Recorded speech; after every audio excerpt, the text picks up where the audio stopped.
वाटतंय एकनाथ शिंदेच्या शिवसेनेला अडचणीत आहे, तुम्ही ज्यात प्रवेश केलाय त्याच्यामध्ये? हा, अडचण याचं काही कारण नाही, लक्षात घ्या. चिन्ह नाव याच्यापेक्षा कर्म महत्वाचं असतं. आणि मला शिंदे साहेबांवर विश्वास आहे का त्यांचं काम खरं तर बोलणारं आहे. जनसामान्यांची सेवा हे ब्रीद असल्यामुळं निकाल तर बाजूनच लागेल, पण कदाचित 100पैकी एखादा टक्का विश्वास नाही ठेवला तरी काम बोलतंय माणसाचं, आणि कामावर विश्वास आहे. त्याच्यानं कोर्टात काय निकाल लागन हे आमच्यात किंचितही त्या तो काय म्हणतंय चिंता नाही, त्याच्यानं तो काही विषय नाही.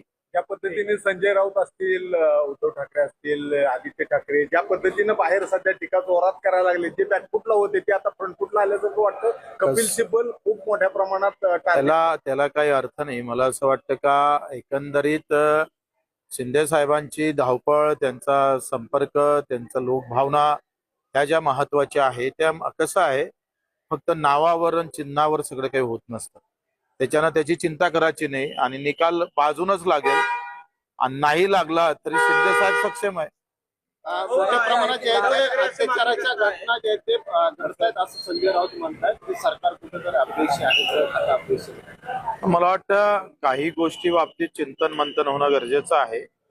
जर अशा प्रकारच्या घटना वारंवार घडत असेल तर छत्रपतीचा आदर्श घेतला पाहिजे, आणि अशा पद्धतीची जे काही घटना असेल त्याच्यावर कुठेतरी मोठ्या प्रमाणात ऍक्शन प्लॅन तयार करून त्या कशा टाळता येईल आणि झाल्यानंतर त्याच्यावर कशा प्रकारची तातडीनं सजा देता येईल, हे प्लॅनिंग किंवा याच्यासाठी नवीन कायदे आणणं गरजेचं वाटतं. 29 तारखेपासून मनोज जरांगे पुन्हा एकदा आंदोलनाला बसायला लागले. राज्य सरकारने ज्या पद्धतीने त्यांचा विश्वासघात केला अशा पद्धतीचा आरोप होतोय.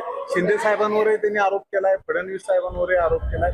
चुकतंय राज्य सरकारचं याच्यामध्ये? आता प्रत्येक जण त्यांचा प्रश्न आहे. कुणासोबत घात होतं, विश्वासघात होतं का अपघात होतं, हे आता त्यांनी कशा पद्धतीनं समोर जावं त्यांचा प्रश्न आहे.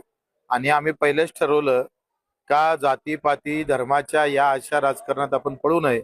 आम्ही दिव्यांग असेल, एकल महिला असेल, आमचे अनाथ असेल, शेतकरी असेल, मजूर असेल, या संदर्भात आमच्या लढायला कुठं आमच्या बोलण्यानं कुठं प्रॉब्लेम होऊ नये हे जपण्याचा प्रयत्न आम्ही करत असतो. खरं तर राज्यभरामध्ये अनेक आश्रमशाळा असतील, त्याचबरोबर दिव्यांगांसाठीच्या आश्रमशाळा असतील, अशा ठिकाणी त्यांची हाल होत आहे, कारण त्या चांगलं अन्न मिळत नाही अशा पद्धतीच्या या बाबतीत मी विधान परिषद मध्ये पण चर्चा केली. आमचे अतुल सावेंनी मला शब्द दिला का मी सीएम साहेबांसोबत याच्याबाबत बैठक लावतोय, आणि आता 1 महिना होतोय. आता अतुल साहेबवरच हक्कभंग करावी लागेल की काय, अशी परिस्थिती आमच्यावर आलेली आहे. आश्वासनाची पूर्तता होत नाही, आणि एखादा सभासद त्याच्यावर प्रश्न विचारतं, या सगळ्या गंभीर प्रश्नाकडे घेऊन जाण्याचा प्रयत्न करतोय. तर जातीपाती धर्माच्या भानगडीमध्ये अशा महत्वाच्या घटनेकडे दुर्लक्ष होता कामा नये.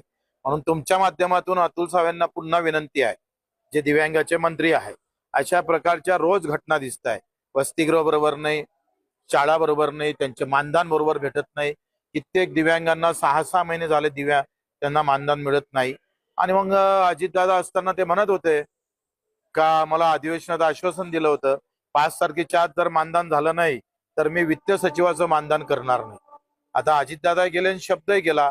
आता पुन्हा शब्द देणाऱ्या मंत्र्याचा आम्ही कॅमेरावरून बघतोय कोणी भेटतं का असं. आठवण कमी भासते याच्यामध्ये सगळ्यात. या बाबतीत तसं बाणेदार माणूस होता.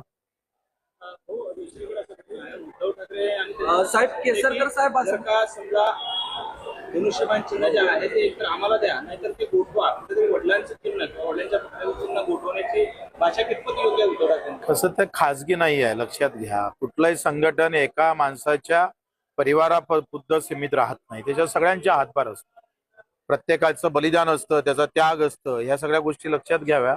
मला वाटते उद्धव साहेबांना ते कळत असेल, त्याच्यामुळे त्यांचं हे बोलणं मला तर संयुक्तिक वाटत नाही. गोठवल्यानंतर शिवसेना आहे ती शिवसेना प्रहारमध्ये मर्ज करा अशा पद्धतीचा प्रहारमध्ये मर्ज करायची वेळच येणार नाही. शिवसेना कायम राहील.